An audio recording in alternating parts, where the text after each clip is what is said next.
வணக்கம் ஜீவன் TV YouTube நேயர்களுக்கு. நான் உங்கள் யோகி. இந்த ப்ரோக்ராம் பேர் என்ன தெரியுங்களா? தவம் தியானம் வித் யோகி. இந்த ப்ரோக்ராமை நம்ம ஹைலைட் பண்ணக்கூடிய முதல் விஷயம் என்ன தெரியுங்களா? நம்ம தியானம், அதுல இருந்து தவம் மேற்கொள்வது எப்படி அப்படின்றது தான் இந்த ப்ரோக்ராமை நம்ம பார்க்க போறோம். அப்போ இந்த தவம் தியானம் அப்படின்னா என்ன, எதுக்காக ஒருத்தர் தியானம் பண்ணணும்?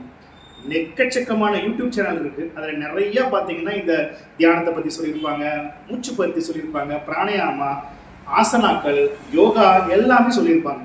பட் அந்த சேனலுக்கும் இங்குக்கும் என்ன வித்தியாசம் அப்படின்னு பார்த்தீங்கன்னா, நம்ம ஒவ்வொரு விஷயமும் எதற்காக செய்கிறோம், ஏன் செய்கிறோம், அதற்கான ரிசல்ட் என்னங்கிறத தெளிவாக நம்ம சொல்லி செய்யப்போம். அப்போ இந்த தவம் எதுக்காக யூஸ் பண்ணுறோம்?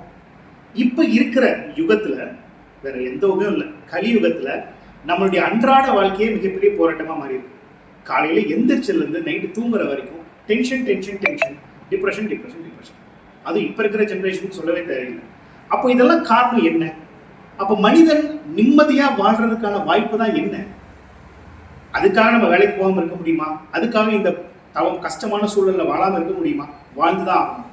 ஆனால் இந்த சூழலிலும் உங்கள் மனது நிம்மதியாக அமைதியாக வெளிவரக்கூடிய பிரச்சனையை எதிர்கொள்றதுக்கு மன தைரியத்தோட திகழ வேணாமா? அதுக்கு தான் இந்த ஸ்பெஷல் ப்ரோக்ராம். இந்த ஸ்பெஷல் ப்ரோக்ராமை நம்ம வடிவமைச்ச விதம் பார்த்தீங்கன்னா, ஒரு அன்றாட மக்கள், நார்மலாக இருக்கக்கூடிய மக்களுக்கு கூட கொண்டு போய் ரீச் ஆகிற மாதிரி தான் நம்ம இதை பண்ண போகிறோம். வெறும் பேசிக்கிட்டே இருக்க போகிறோமா? கிடையாது. முதல்ல பேசி இது என்னங்கிறத புரிய வச்சதுக்கு அப்புறம் நிறைய பயிற்சிகள் நம்ம தரப்போம்.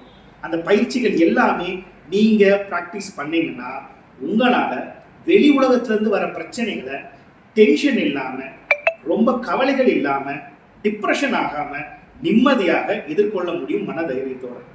ஒண்ணு. ரெண்டாவது விஷயம், உங்களுடைய உடல் ஆரோக்கியம். நல்லா புரிஞ்சுக்கங்க, ஒருத்தருடைய மனம் நிம்மதியாக இருந்தால் அவர்கள் உடல் ரொம்ப நிம்மதியாக இருக்கும். இப்ப இருக்கக்கூடிய நிறைய பேருக்கு பிரச்சனை பார்த்தீங்கன்னா பிபி, சுகர் எல்லாமே. ஆனா அது எல்லாத்துடைய ரூட் காஸ் எங்கேன்னு பார்த்தீங்கன்னா வேற இது மட்டும்தான்.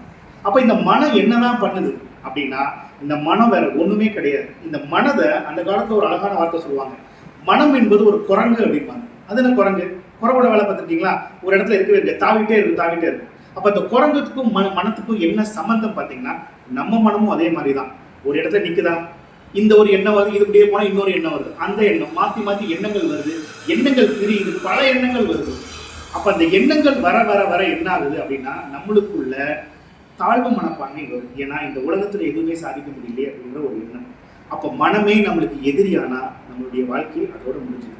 அப்ப இந்த தவம் மற்றும் தியானம் எதுக்காக நாங்க சொல்றோம் அப்படின்னா, உங்கள் மனதை கண்ட்ரோல் பண்றதுக்காக, உங்கள் மனதை நண்பனாக்குறதுக்காக. இத்தனை வருஷமா உங்க மனம் எதிரியா இருந்து உங்களை பயம் கொடுத்திக்கிட்டு இருந்துச்சு. ஆனா இப்ப இதுக்கு மேல அதை பண்ண முடியாது. ஏன்னா நம்ம பயிற்சி கொடுக்கறது மூலமா உங்களுடைய மன நிம்மதிக்கு முதல்ல கொண்டு வந்து உங்களை சந்தோஷமான ஒரு நிலை கொண்டு வந்து அதற்கு மேல் ஒரு வாழ்க்கையில திடகாத்திரமா ஒரு முடிவு எடுத்து அதன் மூலமா சக்சஸ் பண்றது எப்படிங்கிறதா நம்ம எங்க சொல்லி கொடுத்துட்டு வர போறோம் ஒவ்வொரு ப்ரோக்ராம். அப்ப அந்த மனதை பத்தி இன்னும் டீட்டெயிலா சொல்லணும்னா, மனம்ங்கிறது வேற ஒன்றும் இல்லைங்க. கொஞ்சம் அப்சர்வ் பண்ணி பாருங்க.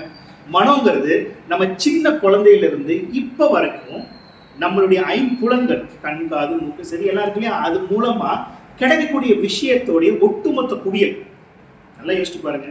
நம்மளால சின்ன வயசுல இருந்து இப்போ வரைக்கும் பார்த்து பேசி நுகர்ந்து ஒரு எமோஷனலா ஃபீல் பண்ணி சந்தோஷம் துக்கம் இது எல்லாத்தையும் சேர்த்த ஒட்டுமொத்த கலவை, இன்னும் சொல்ல போனா ஒரு குப்பை தான் அந்த மனம். அந்த மனத்துக்கு என்ன பண்ணணும்னா, திடீர்னு ஏதோ ஒன்று நீங்க நினைக்கிறீங்க, ஒரு தியேட்டர் போறீங்க, பார்த்து தியேட்டர் நினைச்சோன்னு அடிச்சுக்க நினையா வருது, உங்க பழைய ஏதோ ஒரு ஈவெண்ட் ஞாபகம் வரும், அந்த ஒரு ஈவெண்ட் ஞாபகம் வரும், கொண்டு வருதா? அப்போ ஒரு ஈவெண்ட் நினைக்கும் போது பல ஈவெண்ட்டை கோர்வையா கொண்டு வரும். அந்த ஈவெண்ட் எங்கிருந்து எடுக்குது? உங்களுடைய பழைய வாழ்க்கையில இருந்து தான் எடுக்குது. அப்ப எல்லா வாழ்க்கையில இருக்கக்கூடிய அவங்கவுங்க எக்ஸ்பீரியன்ஸ் பண்ணக்கூடிய வாழ்க்கையை தான் மனம்ங்கிற கோர்வையா இருக்கு. அப்ப அந்த மனதுனால என்ன பிரயோஜனம்? ஒரு பிரயோஜனம் கிடையாது. அப்ப மனது மூலமா தான் இந்த உலகம் இருக்குது. ஆமா.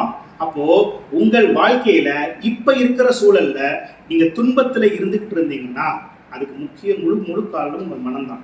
ஏன்னா உங்களுடைய பாஸ்ட்ல கொஞ்சம் வருஷமா, கொஞ்சம் மாதங்களா, கொஞ்சம் நாட்களா நீங்க துன்பத்திலே இருந்துட்டு இருந்தீங்கன்னா அந்த துன்பத்தவே தான் அதை எடுத்து காமிச்சிட்டு இருக்கும். இன்பத்துல இருக்கீங்கன்னா ஒரு ரெண்டு நிகழ்வுகள் இன்பத்தை காமிச்சிட்டு இருக்கும். அப்போ அந்த துன்பத்தை அதுவே காட்டுது, இன்பத்தை அதுவே காட்டுது. துன்பத்தை காட்டுறது மூலமா நம்ம வருத்தப்படுறோம், இன்பத்தை காட்டுறது மூலமா சந்தோஷப்படுறோம். கிட்டத்தட்ட மனம்ங்கிறது குரங்கு மாதிரி இருந்தாலும் அந்த குரங்காட்டியே நம்மளை செயல்படுத்துது, நம்மளே குரங்கா மாத்துது. அப்போ ஒரு நிகழ்வை, ஒரு விஷயத்த, மனம்ங்கிறது என்னங்கிறத நம்ம பிரிச்சு பார்க்க ஆரம்பிச்சிட்டாலே நம்மளுடைய வாழ்க்கையை நம்ம கையில ஆக ஆரம்பிச்சு. ஒரு விஷயம் நல்லா தெரிஞ்சுக்கங்க, நம்மளுடைய வாழ்க்கையில, வெளி உலகத்துல, நிஜ வாழ்க்கையில நம்மளுடைய துன்பங்கள் நம்ம படுறோமா? யோசிச்சு பாருங்க, கிடையாது. அப்போ முக்காவாசி துன்பங்கள் எங்க படுறோம்? நம்ம மனதில் தானே படுறோம். நல்லா யோசிச்சு பாருங்க. இப்ப வெளியில யாரோ ஒருத்தர் நம்மளை திட்டாங்க அப்படின்னா அந்த திட்டுற நிகழ்வு ரொம்ப சின்னதா விஷயம் தான். ஒரு சண்டை வருது, அது ஒரு சின்னதா ஒரு 5 நிமிஷம் 2 நிமிஷம் தான். ஆனா அதை நம்ம மைண்ட்ல ஏத்திக்கிட்டு எத்தனை மாத காலமாக, எத்தனை வருட காலமாக நம்ம அந்த துன்பத்தை சுமந்துட்டு இருக்கோம். அப்ப யோசிச்சு பார்த்துங்க என்னன்னு.